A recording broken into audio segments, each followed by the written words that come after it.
Hello everybody. Today is actually Saturday. It's July 22nd, I believe. Yeah, 22nd. And so it is about 9 o'clock right now. And which is a little bit late. I usually strive to go to bed around 8 o'clock. You know, as I've mentioned before, I get up super early. I get up at 4 in the morning.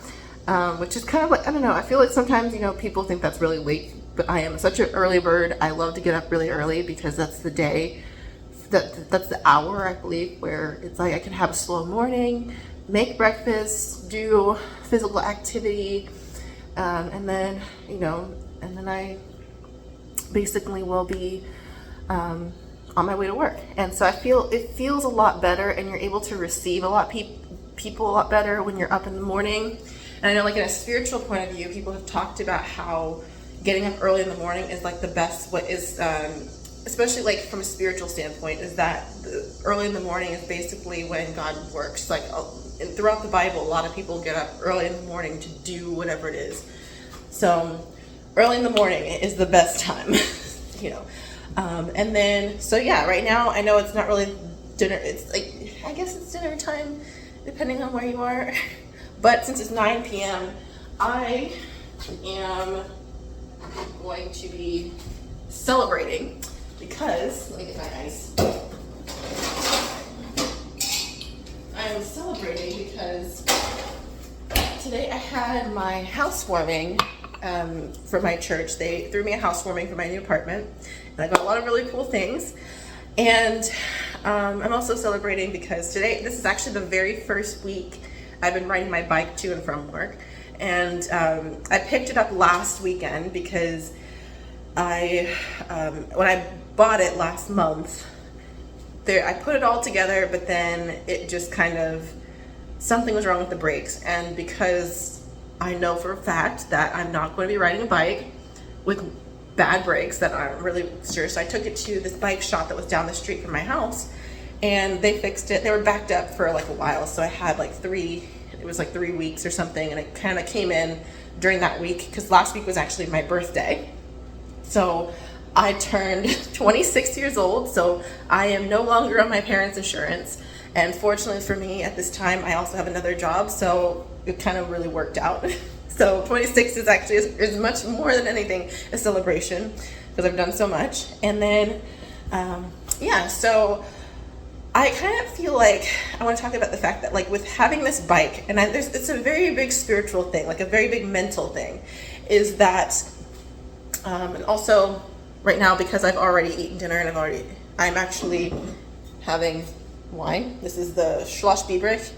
It's a sparkling wine, and I only drink usually like once or twice on the weekend, and it's usually kind of like a celebratory thing. Sometimes, mostly more than anything, I drink on a Sunday because it's a celebratory thing because I survived another week and I'm still here. So that is something always worth celebrating. So that would be what I'm doing right now. So it's not like a dinner table discussion, but it's more of a kind of like a, I don't know, wine o'clock. Is that what they call it now? But yeah, I usually have myself one, and then I'm usually done. No more than 2, because this is not that kind of thing. I'm not that kind of person. So, but yeah, Trader Joe's, and it's like $6. But anyway, it's a mental thing, like, because I know, like, in Proverbs, it was saying that I think it was Proverbs, but it was saying that the spirit is strong and the flesh is weak. And so this week, my thighs have been extremely sore because when you ride a bike, it's all downhill going to work, but it is all uphill going back home. And I'm grateful for that, because when I'm going uphill, I'd rather be sweaty going home than to work. And I usually bring changes of clothes because sometimes, even though, like, I don't sweat as much going home, but I make sure that when I get to work, I can change my shirt, and then I usually kind of freshen up a little bit before everybody. That's why I get to work an hour early because, well, first of all, because it helps me get work done before the phones start ringing and I get irritated. I love all the people that I talk to. I just know that when I really need to get something done, I usually try to get there an hour early so that I can better receive people on the phone. So again, like I said, I do everything that I do intentionally so that I can better receive people. But it's a spiritual journey riding this bicycle, because the thing is that when you're going uphill, and I realize because I haven't biked in such a long time, I realize it's like I'm going uphill and I'm like trying to get up the hill. And the thing that I keep telling myself is like, Jazz, you're eventually going to get there. The thing is, you're always going to get there, and up at the top. The whole process is, and I told myself in my mind, I was like, Jazz, don't you dare get off this bike and walk it up the hill. Like, no, we're not, this is not what we're here for. So, it's a journey, just making sure that I'm like, even if I have to go slow, but the thing is that like, one pedal at a time, but we're going up the hill. And so there's 2 major hills going home. And so the thing is, trying to make sure I don't get off the bike. That is the main thing. But overall, I feel really great. I've noticed that for the most part, like a lot of it has to do with like endurance. I feel like my heart rate going up. And so when that happens, I'm like, oh, like I'm working on my heart health, and that's really important. And I think that physical activity, teaches us a lot mentally, because like I was saying, like I have this conversation with my brain and my body all the time. I feel like it's like I'm having conversations with like 2 different people. I'm like in the middle. And so my brain is like saying, like, especially when I'm doing like fitness videos, like I'll do like HIIT workouts, and I'm like, oh, it's like 30 whole seconds. And it's like you get like a 10-second rest, and I'm like, oh, this hurts. And my brain is like, my body's like, this hurts, like this is too much. But then my brain is like, don't you dare stop. Don't turn off. I'm here to make sure you don't turn off the video. And my body's like, you're not working really hard. You're just a brain. You're just sitting up there. And it's like, no, I'm working really hard to make sure you don't turn off that video, or you don't get off your bike. And it's a mental thing, because I feel like like I'm telling you, there are a lot of things I feel like I would have probably done if my mind wasn't stronger than my body. I mean, and it's kind of funny. Like I was just saying earlier, that whole concept of the spirit is strong, but the flesh is weak. And it's really interesting, because there are a lot of things where, like, especially when it comes to temptation, where, you're not supposed to be doing certain things, but then you do it anyway, or something like that. But the mentality is training my mind to be stronger, especially when it comes to temptation. So, I don't know. I mean, like, I honestly feel like it's a mental journey. Especially because like I'm very disciplined with a lot of things, particularly my budget, because I am a minimalist. And if you are a minimalist, tell me in the comments, or you can like this video. Give me some indication that I'm not the only one. But I am a minimalist, and I feel like the best thing you can do is save as much money. And I eat out maybe once or twice a month. I buy all my groceries at the store. I'm trying to learn to cook a little bit more, and I bought spinach because I was like, I really want to eat more spinach. I can eat something that's green, and I'm like finding recipes where I can make things at home. And I remember I used to go to Starbucks every once in a while with my coworkers, and I realized I really love the matcha green tea latte. And I was like, well, first of all, how can I find a way to make it at home? And so it was like $7 at Trader Joe's. I found like the powder. They're like the single packets.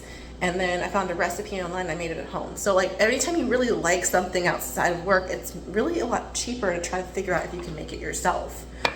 And again, like saving money. And I feel like really when it comes to financial goals, I think that, first of all, I think we should always have financial goals. Otherwise, we're just spending money like it doesn't mean anything. And it does mean something. It is a tool for you to be able to do certain things. And I feel like wealth is something that everyone should strive for, because there's a principle in the Bible that talks about how the rich rule over the poor, the lender rules over the borrower, which is the one thing that I'm really trying to stay away from is like credit cards, because I paid off 3 credit cards in the last 12 months, and I'm like, I don't really think I want to be borrowing money again. And it's really, and that doesn't mean that like, I don't say that in like a derogatory way. I'm just saying that spiritually, wealth is what really makes the world go round. I mean, if you want to live wherever it is you want to live, that costs money. You want to do certain things, like go on certain vacations or do certain things, that costs money. And I feel like a lot of times when we're always worried about money, that's not what we're not supposed to be worried about money. We're supposed to live abundantly. We're supposed to be generous. And part of that is having financial goals. And sometimes having financial goals means you have to give up things. And from my standpoint of having come out of debt earlier this year in April, and I told myself I was either paying rent or I'm paying debt. I'm not doing both. So I paid all of my credit cards off, and the only thing I have to worry about is student loan debt, but I don't know when they're going to put that back on the table. But it's really important to have financial goals, because I feel like there's a lot of things we want to do in life. And sometimes, even if you think that, oh, I just want to, have a nice job and live in a decent house and have a nice car, those are financial goals, but you have to put those into numbers, and then realizing, like, if you have debt, looking at your debt and looking at your budget and saying, what can I do to get rid of that?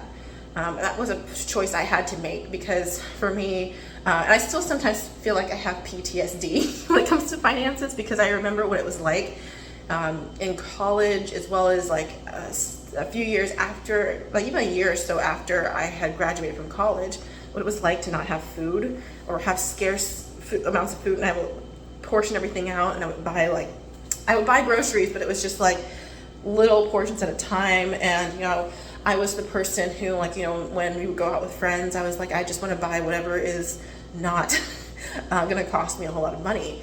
And I also was fortunate to have mentorship where they were very conscious about making sure everyone had, they were very much into coaching us into having, or coaching me specifically into having good financial goals and prioritizing. So it's a really big discipline process, going back to the bike and talking about finances, is that, it's really a big discipline having to, to be able to take these things, especially because like when we're so used to a certain lifestyle, it's like, hey, you need to kind of downsize. And I remember someone was telling me this in a mastermind group about, we had a whole workshop on finances, and she was saying that sometimes we have this thing she was calling it like a millionaire flex. It's like, okay, I'm going to downsize. We just, me and my spouse, we decide that we're going to downsize 2 cars and try to live with 1 car, and so we can reach this particular goal. That's a millionaire flex, because the thing is that, first of all, and this is just my personal belief, I feel like a car is the worst investment you can make in your 20s, because first of all, we're already broke. And I'm going to tell you right now, for my early 20s, I was broke. When the pandemic happened, I literally moved back to my parents' house. I thought I was a failure.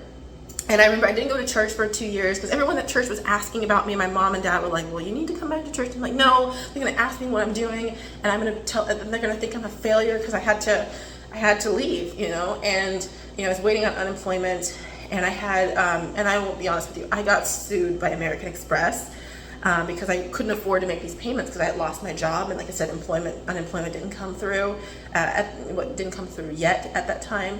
And so when I look back over it, I'm like, like I said, I paid all of that off in 12 months. I had a part-time job working overnight until this current full-time job popped up, and my nonprofit was still kind of like in the works, still in the foundation, because it used to be a back burner project where it was like, I'll get to it. And because of the pandemic, I was able to actually move forward with that in addition to my part-time job.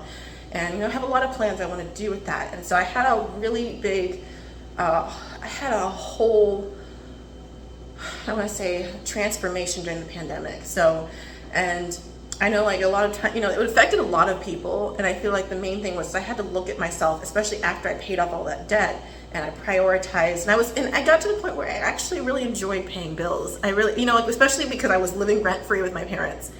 But the part of that was, it's like, okay, this is every month, this is me getting closer to being debt-free, or at least consumer debt-free, all of these things. And then I remember having to look at I started doing a budget a lot more intensively. And like I said, being really disciplined about my money, where it was going. I was logging where it went, all my expenses, categorizing them, and looking at it every month and seeing where can I cut spending. Like, this was more than what I wanted. And I went over budget for personal spending. Where did I go wrong? Those kinds of things. And, of course, I was buying my own groceries because I have a specific diet that I usually particularly want to have compared to what my parents eat. So that was, the other component. But I really feel like the transformation was being more disciplined. And like I said, it's a mental thing, and it starts with your mind, because if you don't put yourself in the right mentality, and like I was saying, I didn't go to church for 2 years. And like I said, my dad's a deacon, and, we've been in that church since my parents were dating in that church, you know, so it's a huge family history. And I know at that time I felt really ashamed of myself, but, you know, eventually I had a mental turnaround where I was like, okay, you know what, spiritually I need to go back.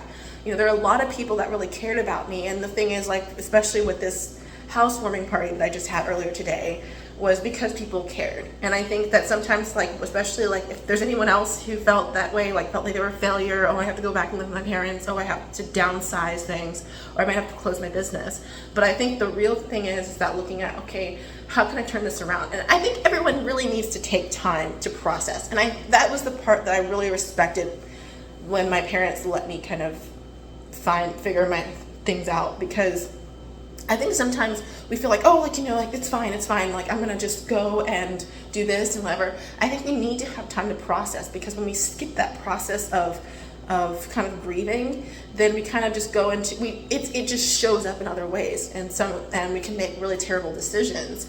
I mean, I remember when I lost my first job in college, I think I had it for like a month because I was still on my probationary period. And the company actually let me go because they said that they were making some changes. They were trying to make their company more profitable. I was like, okay, so I was laid off because of a financial issue, and they gave me severance and everything.